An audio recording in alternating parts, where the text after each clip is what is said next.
Joe's Records presents the Joel W. Smith Oddcast, episode 2, coming at you right now.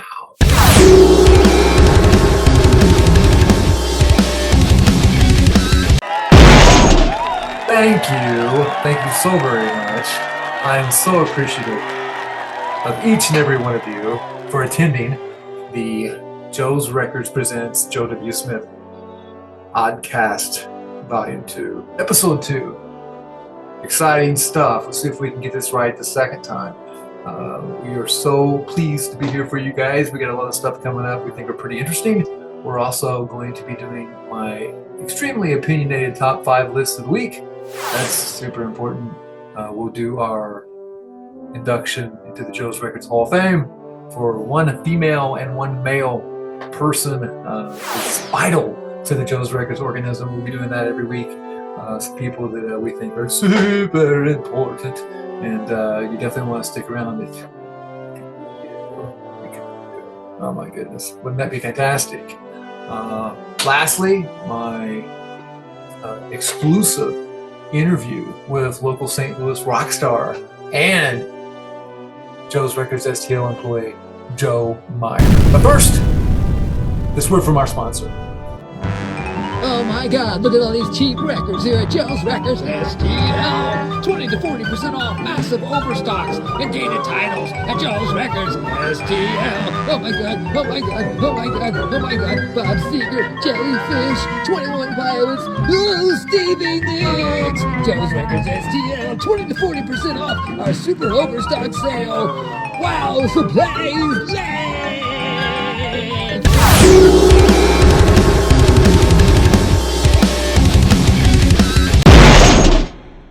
That sale is actually going to be going on for quite a while. Those records are going to be 20 to 40% off until they're gone. We haven't purged that vinyl department. It'll be 4 years in August that we've been in that market, and I have never did a major discount other than like normal store-wide sales. So there's a lot of cool stuff in there. A lot of overstocks for Christmas. Just some titles that have been there for a little bit that haven't moved. Got to make room for new stuff. We also pulled our entire Records for Day inventory off our eBay store and put out there, and most of that stuff's 40% off. So there's really good deals in there. We moved a lot of them, but there was so much. There's probably 1,600 records. So I would say maybe we've only sold 15% of them, and we've moved a ton of them. So I mean, get out and get your dibs because they won't be gone around forever. That's for sure.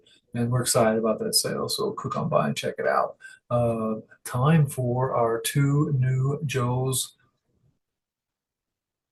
Hall of Fame inductees. The Joe's Records Hall of Fame inductee is a prestigious award. It's really hard to get in. I mean, I know people who have been trying for decades to get in. I'm not even in. So what we do is we just pick a couple of people that we think are super, super cool. It might be a customer. It might be somebody that is in the realm of our business environment, a vendor. It could really be anybody. And I think we can have a lot of fun with this. We got a lot of pretty strange characters that are hanging out at Joe's Records STL. But this week, our first female inductee is Jessie Ponder. Oh my goodness, I'm sure she's like totally peeing her pants right now seeing this. But Jessie's a regular customer. Her and her husband are in the store all the time. We see quite a bit of them. She's always pissed off because we never have our Joe's Records shirt. But our branding exercise is cooking right now, I can tell you that. Actually, it's part of our business plan, Jessie. So anyway, we'll have those shirts in here for you. Pretty soon, we got a couple of cool designs, and congratulations on being inducted into the Joe's Records Hall of Fame. It's a prestigious honor. Our male recipient of the Joe's Records Hall of Fame award is our UPS driver, Brian. Check it out. Oh my goodness, what a cool dude. He dreams of cardboard in his sleep. Cardboard and boxes and delivering boxes, heavy loads of giant amounts of freight is it's his dream, it's his life, it's all he cares about. He also rocks hard on thrash metal, and it was duly noted the other day that we were wearing similar attire, and we thought that was thought that was pretty cool. So anyway, congratulations, Brian. You're part of an elite group now, heavily recognized for your awesome coolness. But seriously, Brian is pretty hilarious, and he comes to the store every day, and he's a little more pleasant than a couple of our other drivers, that's for sure. My favorite. My kids keep telling me that the thing I have to do for YouTube for these podcasts is I have to get people to subscribe and like, and I'm trying to figure out exactly what my best route is to make that happen. So I think hypnosis might be okay. We're going to see if I can get you guys to come in here and push some buttons. Look into my eyes. Look into my eyes. Like my shit. Subscribe to me. Numbers. Algorithms. Something like that. Comments. If you have an interesting comment, if you have a derogatory thing to say, I don't even care. Just type something in there. You don't even have to be smart. I mean, obviously, you don't even have to be smart to do a podcast. So, in my eyes, likes, subscriptions, stuff like that. Worship me. Worship me. Okay, I guess that's done. Top 5 greatest thrash metal bands that aren't the big 4, coming up next.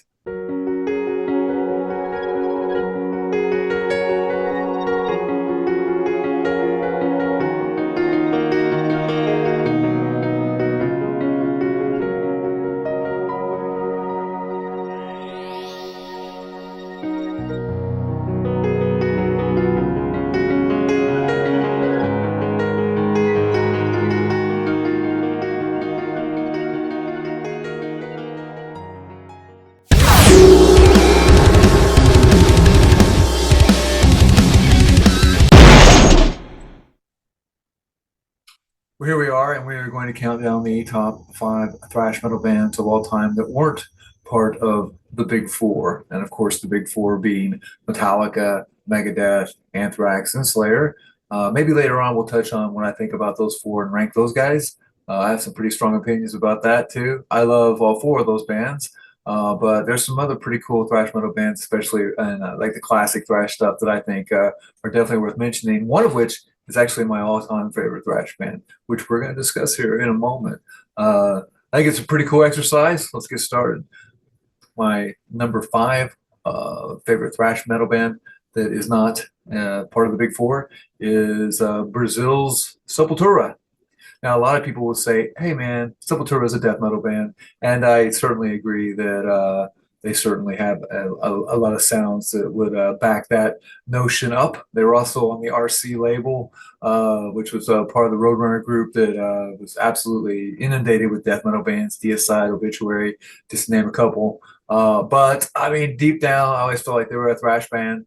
They did 2 records that I absolutely adore, which was Beneath the Remains, and then the follow-up to that, Arise, which Arise is my all-time favorite Sepultura record. And then a couple of other albums I liked a lot, Chaos AD and Roots. Of course, their classic lineup broke up pretty much in '97. Max Cavalera left, who was their singer, rhythm guitar player. There was a disagreement over their management. Max wanted his wife to be more involved with the band's management. He left them and then subsequently formed Soulfly, which is more of a groovy thing. And I like those records, but it never had the same appeal to me as those classic Sepultura records. Then later on, his brother, Igor Cavalera, left in 2006. They went on to keep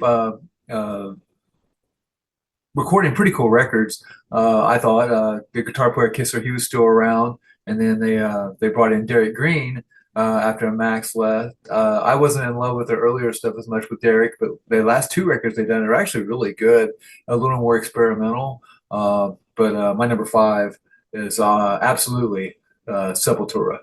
All right, my number 4 favorite thrash metal band that wasn't part of the big 4. From New York City, Nuclear Assault, sort of an underdog. I absolutely love this band. I was totally into them. They always had like environmental themes. Obviously, that was a tie into their name. They were super aggressive. Danny Lilker from Anthrax was on NSOD, was on the first 4 Nuclear Assault records. That's got some heft in it. That's pretty impressive. Also, their drummer Glenn Evans was in a band before those records came out called TT Quick, and they did a record called Medal of Honor, which is more of a traditional metal thing. That was actually really good, and it featured Mark Tornello, who is from New Jersey and has been the lead singer for Accept for about a million years now, replacing little Dirk Schneider. So that's a pretty cool thing there. My favorite part, though, of Nuclear Assault was absolutely John Connolly, who was the lead singer, rhythm guitar player. It seems like we don't give a damn. I love the way he belted it out, man. And he had more of a higher voice, and he was super aggressive, and it was a little bit of a different tone for that particular subgenre. And I always thought they ruled. They did a couple of EPs I really loved. 87's The Plague was super cool. But the first three Nuclear Assault records, Game Over, Survive, and Handle with Care, are just classic records that I really enjoyed.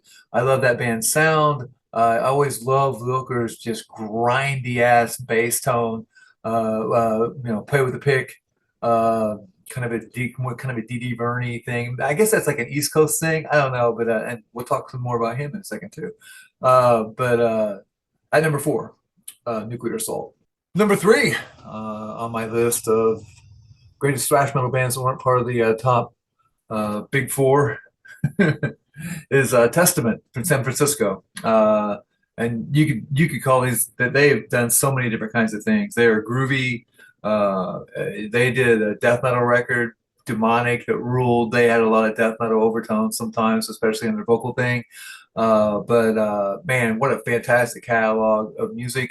I think they're amazing. I think Chuck Billy is an amazing vocalist, and a buddy of mine said that Chuck always did what Hetfield did and took it to a new level. I know all you Metallica guys will probably be bruised up about that, but and with much love to Papa Hit, but I think that's pretty accurate. I think he had a similar tone, but a more rangeful, and did a lot of cool things. He's definitely one of my favorite metal singers of all time. Testament's first four records are unbelievable. The Legacy, Practice What You Preach, The New Order, which actually is the second record. Practice What You Preach is the third, and then their fourth album, Souls of Black. Those are the four that I really dug a lot early on. That Alex Skolnick and Eric Peterson being the principal songwriters as far as the music goes, and then Chuck, of course, doing the vocals. Those are really cool records. I like them a lot. Later on, they did they've done a bunch of different records I really dug after that. And it's funny because as much as I worship Skolnick, I have to say that my two favorite Testament records of all time, he's not even on, which is pretty wild. But Low, which also featured death metal guitar hero James Murphy, who is amazing, who also played on Death's Spiritual Healing and Obituary's Cause of Death, which Cause of Death is my favorite Obituary record, actually by far. He's pretty cool. Helps round out an all-star lineup on Low that also featured John Tempesta, who is a badass drummer who had played with Exodus before that. And I want to go ahead and say right now that Exodus is not on my top five thrash metal bands that weren't in the big four. Now, that's not to say that they don't hold a special place in my heart. And many people, and rightfully so, I think this is a valid argument, consider Exodus to be the first thrash band, period, or at least the most heavy-duty pioneer. But they're not on this list for me. But Tempesta ended up leaving Testament right after Low was recorded, and it's an amazing album. And he said he was really stoked about it. He was really proud of it. But he got the White Zombie gig, and he ran off and recorded Astro Creep with those guys. And then they had to move forward. But they didn't do a bad job because later on they did another record that I absolutely love that was on Spitfire Records called The Gathering, which featured a pretty good drummer named Dave Lombardo. And what I think is interesting about that record, that's a really groove heavy groove album, and Lombardo kills on it, but it doesn't sound anything like Lombardo. I mean, he's great, but he's more groovy. You're still used to those really dry, underproduced drum tracks on Slayer records that he was a vital part of. And of course, James Murphy, the aforementioned James Murphy, was on The Gathering as well. And also Steve DiGiorgio, who played with Death, Sadist, Charred Walls of the Dam, just a metal legend with that big 5-string fretless bass thing that he does is on that record. So that's just a badass lineup for sure. Those two records are fantastic Testament albums. They've also had a really solid reawakening. Their last three albums they put out on Nuclear Blast are all really, really good offerings. They're a fantastic band with a lot and lots and lots of cool guitar stuffs going on. Testament coming in at number 3. Okay, on to the final two, and this was kind of a tough pick for me because I dig these two bands a lot.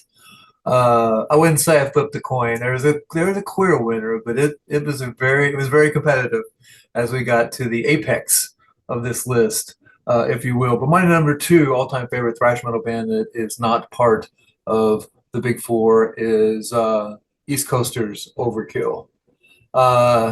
I'm having trouble not gushing out of my head right now about this band. I'm a massive fan. Got in it from the start. Here's some metal cred for you. I saw Overkill on their first tour, Feel the Fire, in Chicago, Illinois, at the Aragon Ballroom, supporting Slayer with opener E-Trope, which was a local thrash band. And what a crazy night! That was like in '86. At the I was going to college at WVJC in Mount Carmel, taking radio, and we went to the Loyola Radio Convention, and there was Xerox was up there, and we had never heard, and it's not around anymore, but at the time it was a satellite radio station that played tons of metal. That's all they played was metal.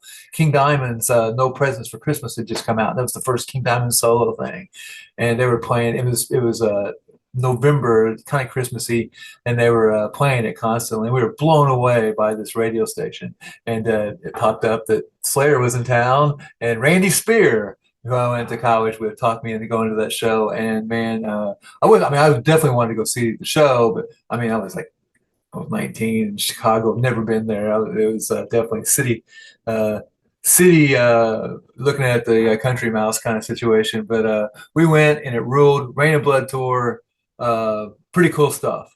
So I got in on Overkill from the beginning, and I would say the first 4 Overkill records were a big time influence on me. I love those albums.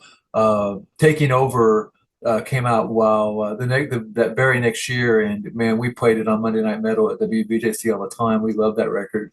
That was their second record, and then when their third record, Under the Influence, came out, they had Rat Skates Quit. I really hated that because I thought he was great, the drummer. They picked up Sid Balk, who played on that record and the subsequent Years of Decay, which also both those albums ruled. Years of Decay is probably my all-time favorite Overkill album, and it was also the last one to feature Bobby Gustafson. There was some sort of weird thing going on with the label. It's kind of a crazy story. Bernie and the bass player and Gustafson could not get along, and they basically made Bobby Blitz Ellsworth pick who was going to stay. Crazy story, right? And he decided he knew D.D. Verney longer, and that's what happened. So they replaced Bobby after that. I would say that at first I was really bummed out about that because one thing about Overkill, especially on those last 2 records with Bobby, was they were different. They went off on all kinds of weird little guitar tangents, and Bobby had really cool ideas. And I was worried about it. It helped that D.D. Verney is my all-time favorite bass player. He just grinds it out, and he was still going to be around. I mean, that dude sounds like he's playing suspension cables, on the Golden Gate Bridge. It's such a crazy metallic tone to his thing, playing with a plectrum and rocking that low end. I really dig his playing. So when their 5th album came out, Horoscope, I was somewhat apprehensive. And it was a little different. They went a little more straightforward. Um and they kind of became much more of a straightforward, thrashy, groovy thing, but it really worked. And I remember hearing Coma, which was the first single off that record, and thinking, this is a little different, but I love it. And that's pretty much the formula they've stuck with this entire time. I think their secret weapon is Ellsworth. I think he is a nasty ass singer. I mean, to me, he's like the Bon Scott of thrash metal. He always had a nasty, raspy, high end, more of a rock and roll, hard rock vocal thing. The other thing about him is he's super wordy. He jams in a lot of stuff. It's almost like a rap thing. I take it, take it, take it, take it, take it, take it, take it. Lots of like fast cadence stuff. And braggadocio, I'm gonna kick your ass. I'm pissed off about some kind of stuff. I really, really dig him. I think he's great. He's also a great guy. Every interview I've ever seen with him has been fantastic. Uh, uh, they Overkill has 20 albums out. Can you believe that? That's nuts. 20 full-length records they've done. They slipped a little bit in the 90s, like a lot of metal bands did. That was a confusing time for everybody that was in the genre. But they've been consistent forever. I'm going to make another AC/DC reference. They're kind of like the AC/DC of thrash metal. They're never going to reinvent the wheel, but if you love it, you're going to like it because it always works. Their shit always works. And like their last three albums, Grinding Wheel, Wings of War, and Scorched, which just came out a year or two ago, they're all great records, man. They all rule. It's just more of the same, which, if you really dig a band, that's what you want. They're on Nuclear Blast, along with Testament. And along with the band I'm getting ready to talk about, with Nuclear Blast, is where thrash metal bands go to live. A plug for that label. They're the greatest metal label in the world right now. They honor their legacy. They constantly keep their records in production. From a retail point of view, they're reasonably priced. For Joe's Records, they always are in stock. Man, they just do a bang up job as far as being a label goes. I'm super impressed with them. Their roster's nuts good. They still do some new stuff, but they figured out a way to really to market heavy metal music and be wildly successful on it in the physical media. But anyway, my number two all-time favorite thrash metal band, Overkill. That's not in the big four. My number one all-time favorite thrash metal band that's not part of the big four, and also my all-time favorite thrash metal band, period, is Germany's Creator. Oh my gosh, man. I so dig this band. On the Noise label, which, God, what a great label. German label that had tons of killer thrash bands. Corner was on that label. Sodom was on that label. Tankard. I mean, they just put out so many cool records. And the first five Creator records were at least affiliated with Noise. And they're just this fantastic Teutonic German thrash thingy, man. And I'm just so in love with them. My buddy used to call them creator chords. Emilio Petrozzi used to love doing this. He just played the top two strings and the next two strings, those fourth intervals, pull it off, and it was really really neat. Super super super tight. I mean, you talk about a band that can pull off a hat trick.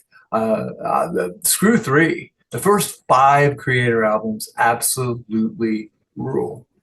Endless Pain, Pleasure to Kill, and Terrible Certainty are all fantastic. But it's their fourth record. It came out in '89, which was actually dropped by Epic Records, which was pretty cool. So they're on Epic. They're on a major label. It's still affiliated with Noise. But Extreme Aggression is my all-time favorite thrash album. The production is unreal. It's just such a great album. There has to be a reason to exist. I mean, it's just so heavy. So if you were like into Slayer at that time and you heard that record, you're like, this is sort of the next level. The evolution of this. You could tell they had a lot of Slayerisms, and of course, Slayer rules. But these records were a big deal to me. The follow-up to Extreme Aggression was called Coma of Souls, and it was also on Epic, and it's more of the same. It's great too.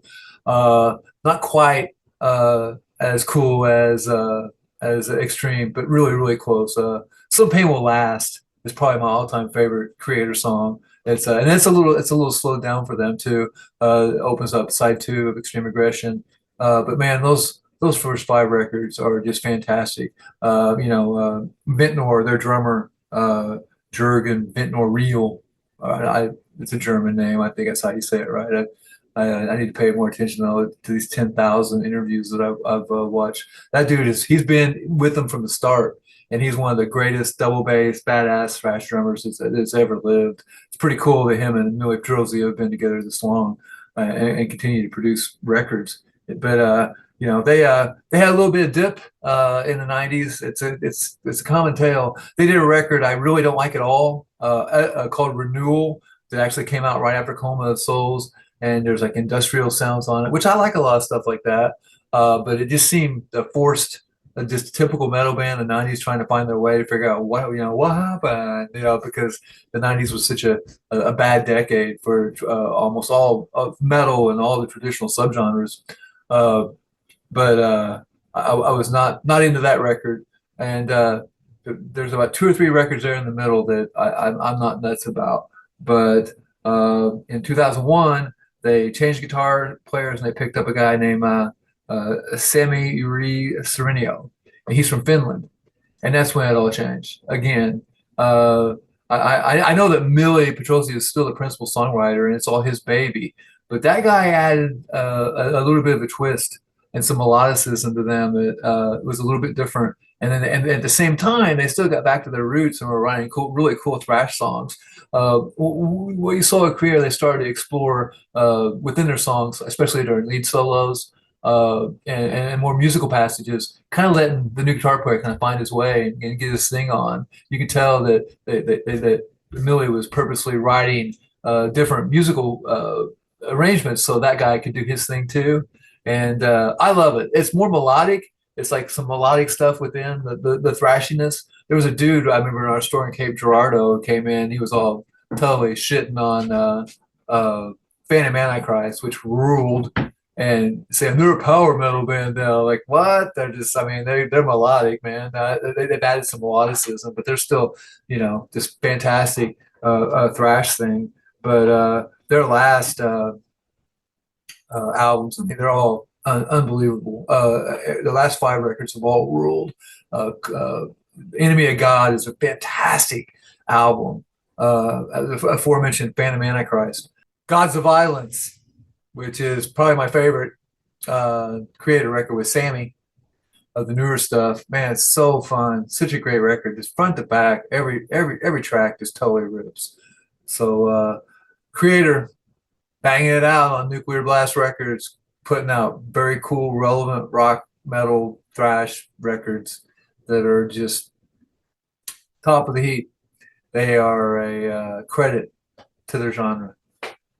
That's it. They're my number one thrash metal band of all time. Coming up next, man, the Money Set, our feature presentation, our interview with St. Louis rock god Joe Meyer. Right after this. Oh my god, oh my god, oh my god, oh my god. Joe's Records. 40% off your second t-shirt. BOGO, buy one, get off 40% off your second t-shirt. The entire store. All of these, over 600 titles. Buy one, get 40% off the second one. All these Pink Floyd shirts, buy one, get 40% off. Yes! Is this Padmatic shirt? Buy one, get 40% off. Ooh, yes! Are these Kiss shirts? Buy one, get 40% off. Ooh, yes, yes, yes! Ozzy. King Diamond. The Beatles. Buy one, get 40% off. While supplies last.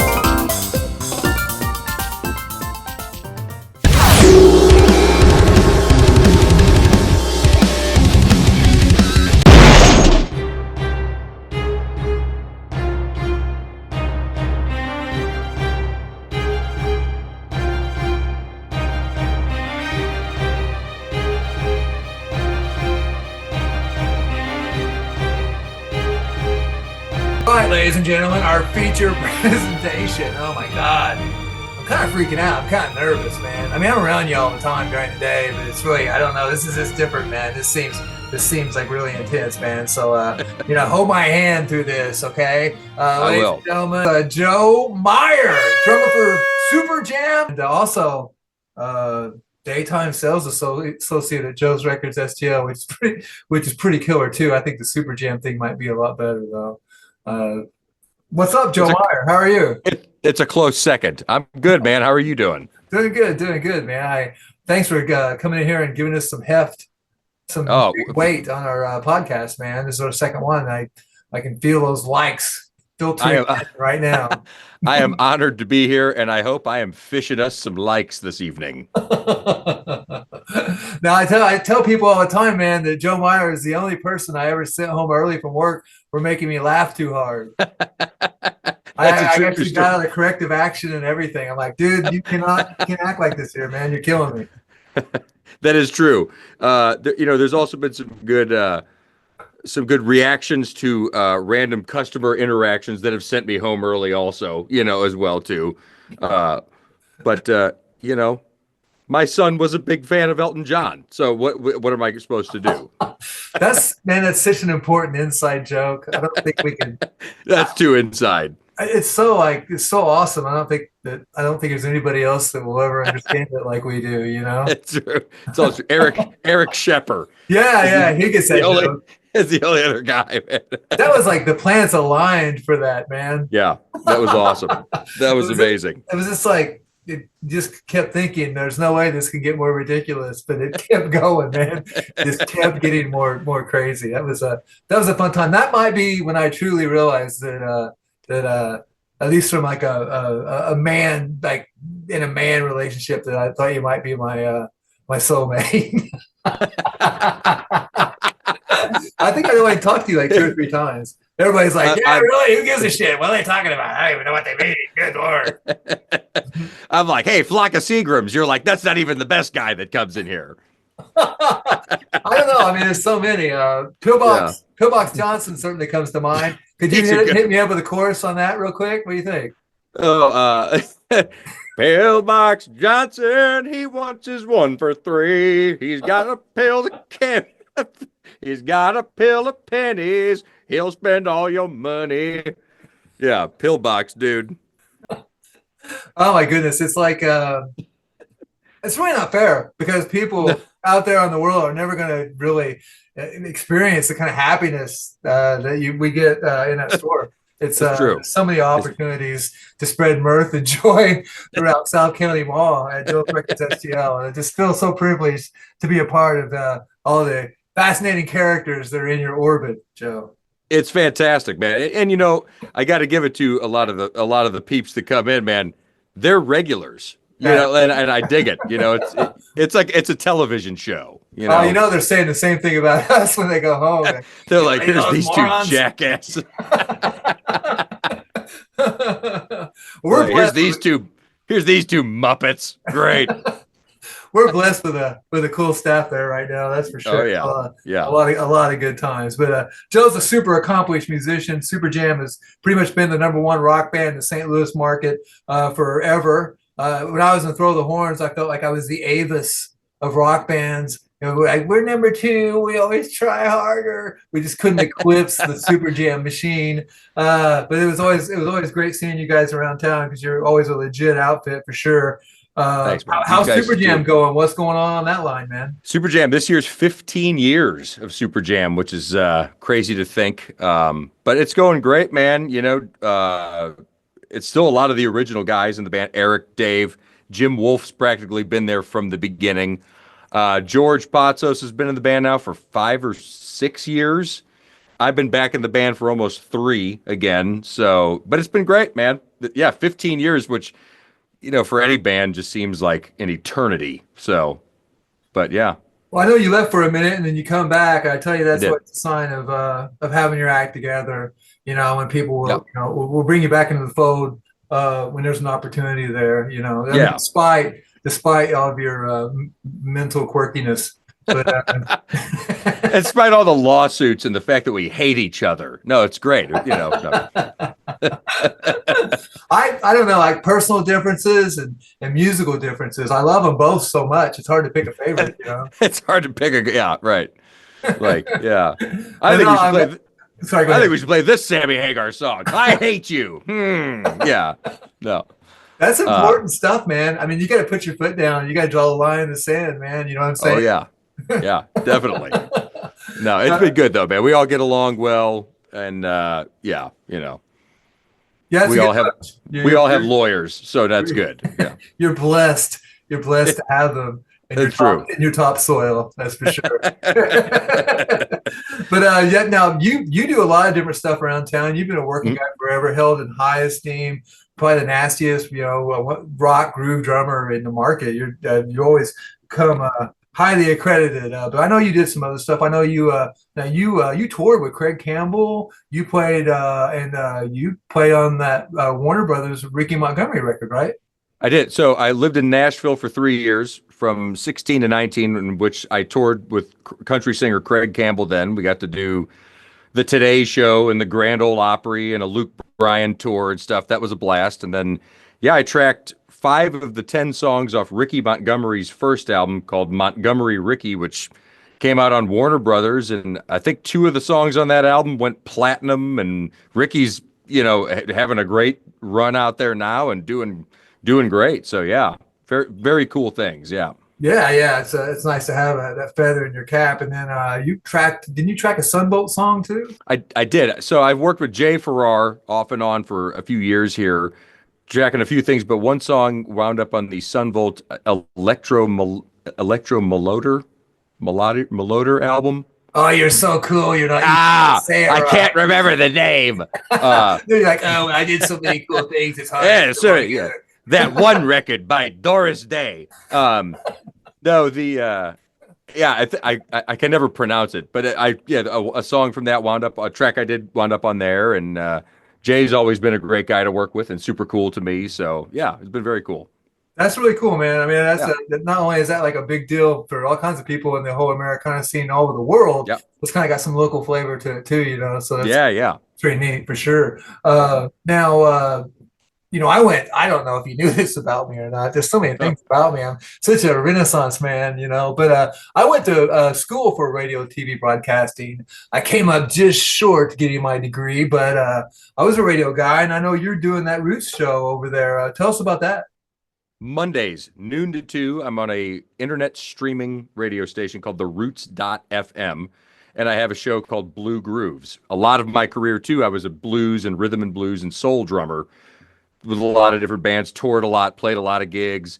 That music is very close to my heart and soul, so I have a 2-hour show on Monday afternoons on the Roots.fm called Blue Grooves. Play a lot of cool rhythm and blues, soul music on there. It's been a lot of fun. So, yeah. That's cool. Now you were telling me the other day your listenership. You got some pretty cool stats going on with that. Yeah, it's hitting people in like Spain, Germany, Belgium, Brazil, Canada, Switzerland. It's kind of wild. It's that whole thing, right? Like the internet, you never know where it goes. It goes everywhere. So who knows how it spreads? But then it's like, hey, you know, 72 people in London listened to your show this week. And you're like, okay, great, awesome. You know, tell your friends. Joe Meyer played Johnny Winter again. Mother Russia approved. Listen to me. Joe Meyer played too much of the Howling Wolf this week. Yeah. People not tune in. Well, I learned something new about you this week. Yes. I guess I'm just gonna play the video, man. I got a couple of questions about this, man. Check this out. Check this out real quick. Sure. Joe, Joe, what do you do for a living? I am a musician. A musician? What instrument? Drums. Drum. It was a rough one out there today. You know, I've been in several chest hair competitions before. This was the most grueling, and you know, there's no amount of training, laser hair therapy, or anything that can prepare you for something like this. I'd like to thank my mom and dad for having that combination of jeans that gave me a lot of body hair. And I'd like to thank, you know, the Carnival Cruise Line for recognizing hard work and dedication. And this goes out to the kids. It's like, you know, man, like, believe in yourself, man, and you can accomplish anything.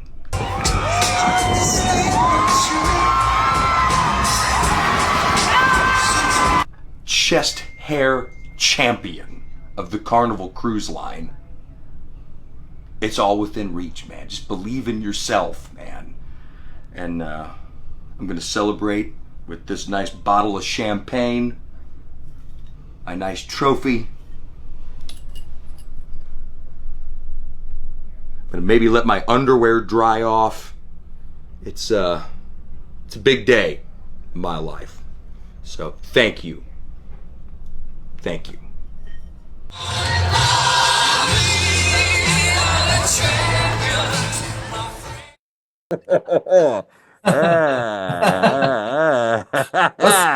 What's going on there, man? I mean, I understand the basic premise, but I kind of need to hear a more. I don't know if I do. Yeah, that would have been the country cruise in 2019 with Craig Campbell on the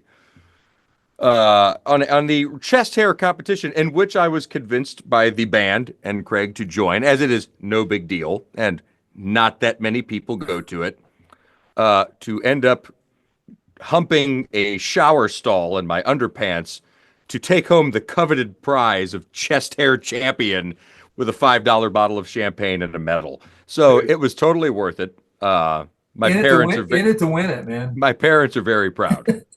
So I mean, why are you going to compete in something like that if you don't want to take home the gold? You know, if you're not going to go all the way, get out. I'm impressed, man. I mean, seriously, I'm impressed. You know? Man, I'm depressed, but that's cool. No, I'm kidding. I think there's something you could take for that. But, I think there is. Or chest hair competitions. Yeah. But man, I tell you what, I appreciate you coming on here, Joe. And dude, we're having some fun. And I would tell you that I've had a blast working with you at the store. It's been same, man. Been a real. I mean, it's like constantly try and outdo each other, and then we put on a show for people sometimes too, man. You know, it's I don't know. Sometimes it's pretty weird. I can there's something really magical going on in there. We should put a tip bucket out or charge admission. Yeah. Would you say a tip bucket? Oh, a tip bucket. Yes. So I was like, I don't even know what that is. Hey, hold on a second here. Hey, this kid's got ideas. Hey, give me the Google Doc. I need to look at that Google thing and figure out what this Joe Meyer character is talking about right now. I tell you what, this guy over here, get him a spreadsheet. Get him anything he wants. They haven't had entertainers like that since Vaughn Monroe. I know, man. I think you could actually bring back the entire big band musical industry with that, man. Listen here. You know who got run off the stage for being a schmuck? Jerry Vale. Oh my goodness, man. Bros, I got to goes. But man, thank you so much for coming on and doing it, man. It's thank you, Joe. I appreciate you, man. We're having some fun with this. We don't have any idea what we're doing, man. So I love it.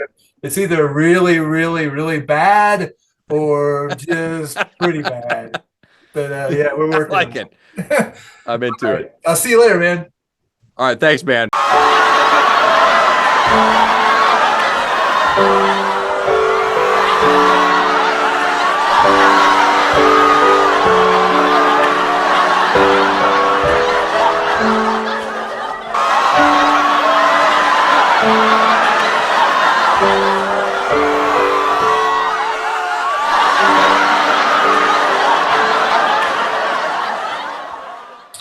Well, that's going to wrap it up, guys. Thanks for checking me out. I sure do appreciate it.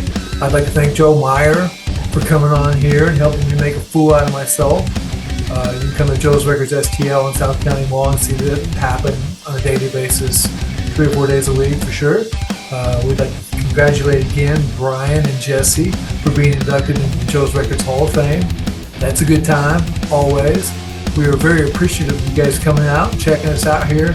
We are going to have another podcast here pretty soon. Don't know when. Pretty soon, though. And next time around the bend, we'll be discussing the new Record Store Day event that's coming up here in April. It's going to be a big deal that we're really excited about, and we know that you guys really dig RSD. It's going to be a fun one for sure. So if you have a chance, make a comment, drop us a like, subscribe, all that cool stuff. See, I've already got that figured out, man. But always, much love. Just remember, there's no wrong way to buy a record. And here at Joe's Records, we don't care what you like, as long as you like something. See ya!